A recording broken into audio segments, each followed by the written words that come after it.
नमस्कार दोस्तों, आप सभी का यंगस्टर मार्केट चैनल पर बहुत-बहुत स्वागत है। जैसे कि आपने थंबनेल देखा, इस वीडियो में हम सुभाषिस सर की बहुत ही फेमस 5 स्ट्रैटेजी को सीखने वाले हैं। सुभाषिस सर की बात करें तो कहा जाता है इन्होंने 10 लाख ट्रेडिंग कैपिटल से शुरुआत की थी। अब उनकी ट्रेडिंग कैपिटल शायद 10 करोड़ के आसपास होगी। तो चलिए, हम आज सुभाषिस सर की एक फेमस 5 स्ट्रैटेजी को इस वीडियो में सीखेंगे। ये स्ट्रैटेजी आपके ट्रेडिंग करियर का गेम चेंजर सेटअप है। तो चलिए स्टार्ट करते हैं। तो इस सेटअप का नाम है 5 तो फर्स्ट आप पहले लॉजिक समझ लीजिए इस सेटअप का, बाद में हम इसे चार्ट पर भी समझेंगे। इस सेटअप का नाम है 5 अब ईएमए बहुत सारे लोगों को पता होगा, एक्सपोनेंशियल मूविंग एवरेज। अब देखिए, 5 जनरली क्विक काम करता है।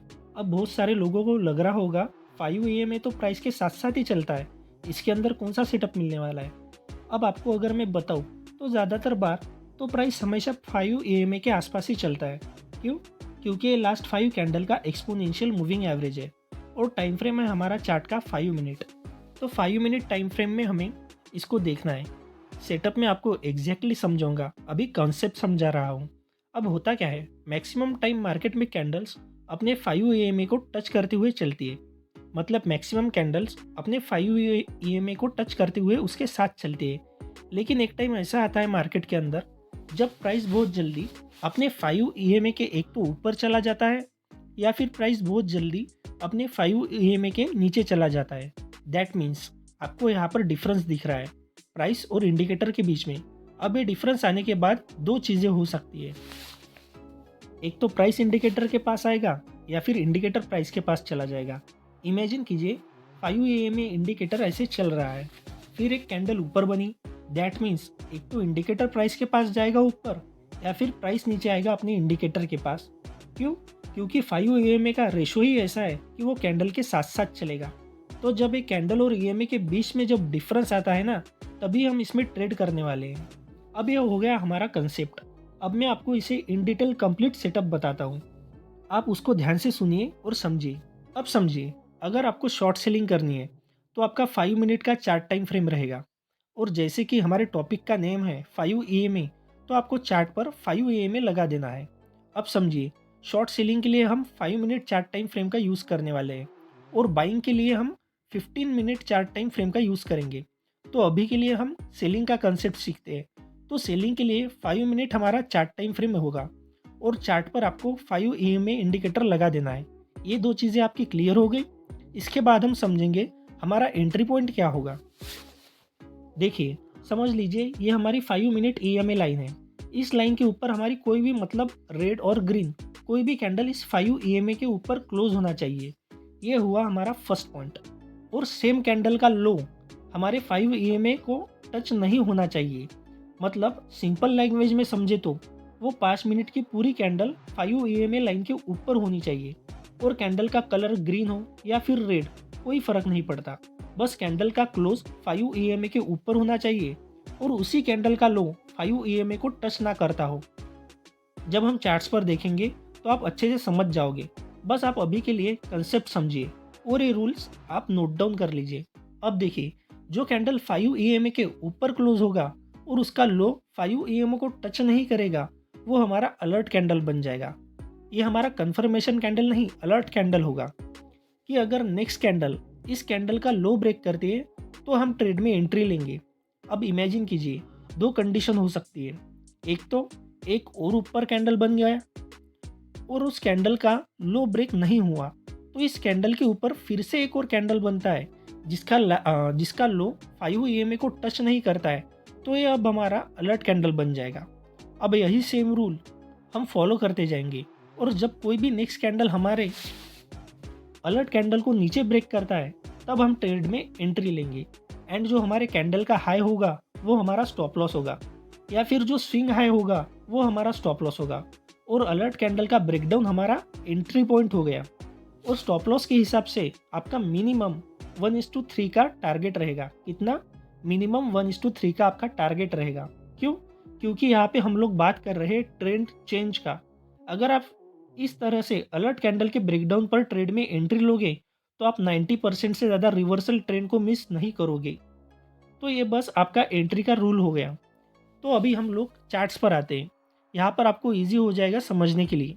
देखिए, सबसे पहले हम शॉर्ट सेलिंग स्ट्रैटेजी को समझते हैं।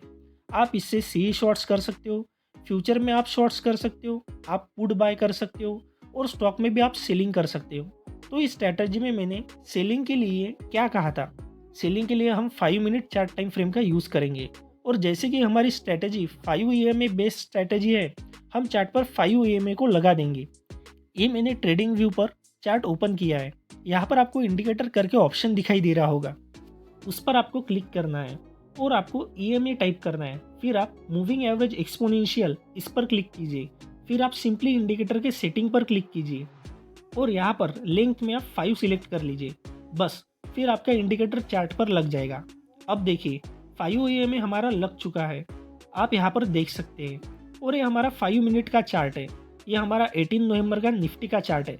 अब देखिए चार्ट पर एक बड़ा ग्रीन कैंडल, इसने क्लोजिंग तो दिया है 5 ईएमए के ऊपर, लेकिन इसका लो 5 ईएमए लाइन को टच कर रहा है, तो ये हमारा अलर्ट कैंडल नहीं होगा। इसके बाद का कैंडल अगर हम लोग देखेंगे तो आप देख सकते हैं इसकी क्लोजिंग 5 ईएमए के ऊपर है और इसका लो 5 ईएमए लाइन को टच नहीं कर रहा है। मैं आपको जूम करके दिखाता हूँ ताकि ये आपको अच्छे से दिखाई दे। दैट मीन्स ये हमारी अलर्ट कैंडल है। इस अलर्ट कैंडल को मैं अलर्ट कैंडल इसलिए बोल रहा हूँ क्योंकि इसका क्लोज 5 ईएमए लाइन के ऊपर है और इसका लो 5 ईएमए लाइन को टच नहीं कर रहा है। मे बी इसका नेक्स्ट कैंडल इससे ऊपर क्लोज होता और उसका भी अगर 5 ईएमए लाइन को उसका भी लो अगर 5 ईएमए लाइन को टच नहीं करता तो वो नेक्स्ट कैंडल हमारा अलर्ट कैंडल बन जाती। अब चार्ट पर देखिए, ये हमारा अलर्ट कैंडल बन गया। अब अलर्ट कैंडल दिखने के बाद हमें वेट करना है और जैसे ही नेक्स्ट कैंडल हमारे अलर्ट कैंडल का लो ब्रेक करती है, वैसे ही हमें ट्रेड में सेलिंग की पोजीशन बना लेनी है। जैसा कि आप चार्ट पर देख सकते हैं, नेक्स्ट कैंडल ने हमारी अलर्ट कैंडल का लो ब्रेक किया। जैसे ही हमारे अलर्ट कैंडल का लो ब्रेक हुआ, हमने ट्रेड में एंट्री ली, मतलब सेलिंग की पोजीशन बना ली। मतलब हमारी एंट्री यहाँ कहीं पर होगी, हमारे अलर्ट कैंडल के लो के नीचे, और जो हमारा हाई रहेगा वो हमारा स्टॉप लॉस रहेगा।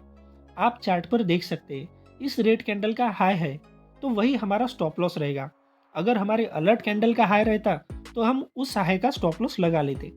अब देखिए, ये हमारा स्टॉप लॉस रहता, ये हमारा एंट्री पॉइंट रहता, तो यहाँ पर 40 पॉइंट का आपका स्टॉप लॉस रहता। तो जितना आपका स्टॉप लॉस होगा सेटअप के अकॉर्डिंग, उससे मिनिमम 3 गुना ज़्यादा आपका टारगेट रहेगा। मतलब रिस्क रिवॉर्ड रेशो आपका 1:3 का रहेगा। मतलब 40 पॉइंट का हमारा स्टॉप लॉस है तो 120 पॉइंट का हमारा टारगेट रहेगा।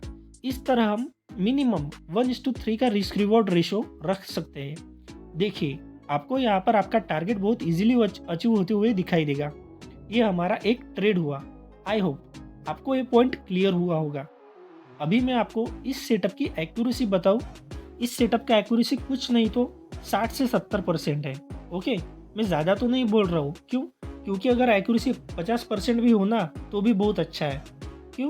क्योंकि आपका जो मिनिमम रिस्क रिवॉर्ड रेशो है ना, वो आपको 1:3 मेंटेन करना है।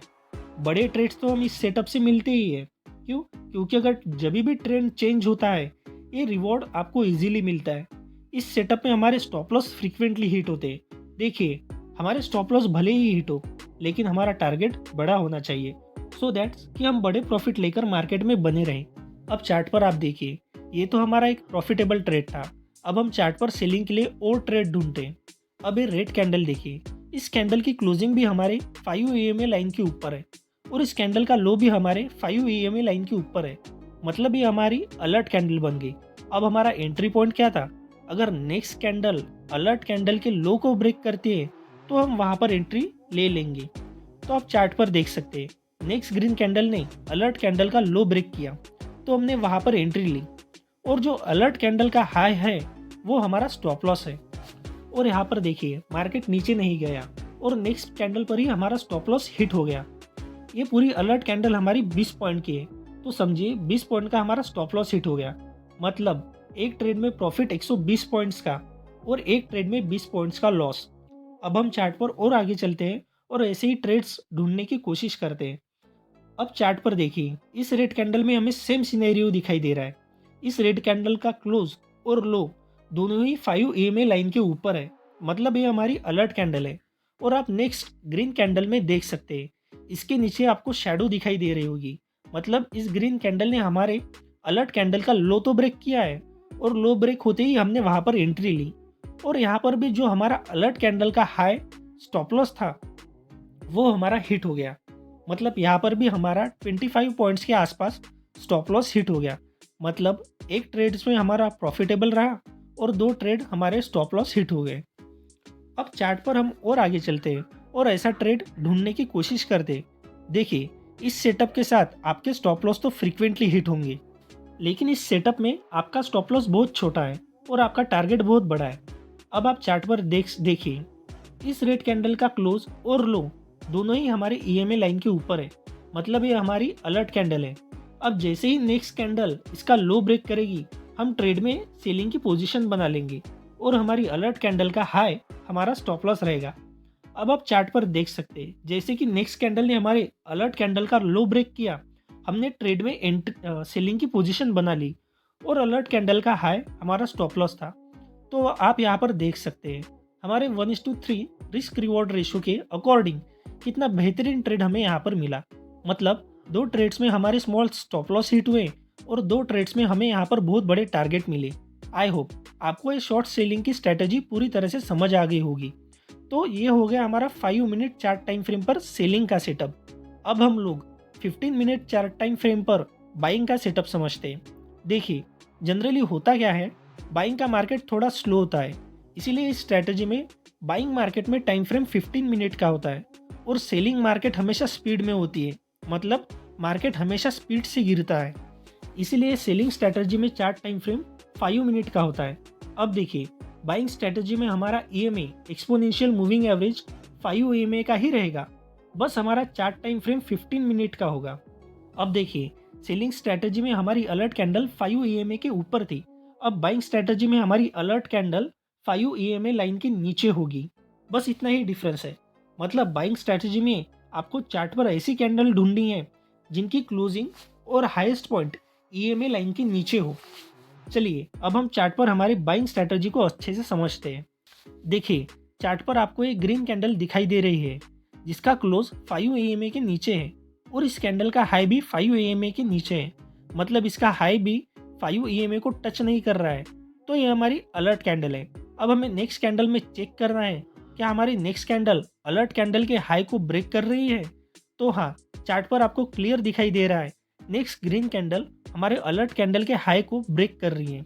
जैसे ही नेक्स्ट कैंडल हमारे अलर्ट कैंडल के हाई को ब्रेक करती है, हम वहाँ पर ट्रेड में बाइंग की पोजीशन बना लेंगे। अब हमारा स्टॉप लॉस क्या रहेगा, जो हमारा अलर्ट कैंडल का लो पॉइंट है वो हमारा स्टॉप लॉस रहेगा और जितना हमारा स्टॉप लॉस है उससे 3 गुना ज़्यादा हमारा टारगेट रहेगा। अब देखिए, हमने यहाँ पर इस ग्रीन कैंडल पर ब्रेकआउट मिलती ही एंट्री ली। हमारा स्टॉप लॉस अलर्ट कैंडल का लो था। इस ट्रेड में हमें हमारा 1:3 का टारगेट तो नहीं मिला, लेकिन इस ग्रीन कैंडल पर आपको डाउन साइड में वीक दिख रही होगी। तो यहाँ पर इस कैंडल पर हमारा स्टॉप लॉस हिट हो गया। मतलब फर्स्ट बाइंग ट्रेड में ही हमारा स्टॉप लॉस हिट हो गया। तो चलिए, चार्ट पर हम ऐसे ही बाइंग के लिए और ट्रेड्स ढूंढते हैं। अब चार्ट पर आप ध्यान से देखिए, आपको यहाँ पर रेड कैंडल दिखाई दे रही है जिसका क्लोज 5 ईएमए के नीचे है और इसका हाई पॉइंट भी 5 ईएमए को टच नहीं कर रहा है। तो ये रेड कैंडल हमारी अलर्ट कैंडल है। तो अब हम क्या करेंगे, जैसे ही नेक्स्ट कैंडल हमारे अलर्ट कैंडल का हाई ब्रेक करेगी तभी हम ट्रेड में बाइंग की पोजीशन बनाएंगे। आप चार्ट पर देख सकते हैं, नेक्स्ट ग्रीन कैंडल ने हमारे अलर्ट कैंडल का हाई ब्रेक कर दिया, वहीं पर हमने ट्रेड में एंट्री ली और अलर्ट कैंडल का जो हमारा लो था वो हमारा स्टॉप लॉस है। मतलब स्टॉप लॉस 40 पॉइंट्स का होगा और हमारा 120 पॉइंट्स का 1:3 risk reward ratio according target रहेगा। यहाँ पर आप देख सकते हैं कितने इजीली हमारा टारगेट यहाँ पर अचीव हो गया। मतलब एक ट्रेड में हमारा स्टॉप लॉस हिट हुआ और एक ट्रेड में हमें बड़ा टारगेट मिला। बस इस स्ट्रैटेजी की यही तो खासियत है, छोटा स्टॉप लॉस और बड़े टारगेट्स। अब समझिए, एक दिन में आपको सिर्फ इस स्ट्रैटेजी से 3 ही ट्रेड लेने हैं। अगर आपको पहले 1 या 2 ट्रेड में ही प्रॉफिट मिल गया तो आप अगला कोई भी ट्रेड मत लो। देखिए, होता क्या है, आपके पास होता है प्रॉफिट और फिर आपके अंदर एक तरह से ग्रीडीनेस आती है और कभी कभी आप सेटअप को भूल जाते हो और सोचने लगते हो मेरे पास इतना प्रॉफिट है तो मैं थोड़ा वेट करता हूँ। आप स्टॉप लॉस पर निकलते ही नहीं हो तो उसमें आपका प्रॉफिट भी चला जाता है। तो ये रही हमारी 5 AM स्ट्रैटेजी। आई होप आपको ये स्ट्रैटेजी पूरी तरह से समझ आ गई होगी। अगर आपको ये वीडियो पसंद आई हो तो वीडियो को लाइक और ऐसे ही शेयर मार्केट के इंटरेस्टिंग वीडियो देखने के लिए चैनल को सब्सक्राइब कीजिए। धन्यवाद।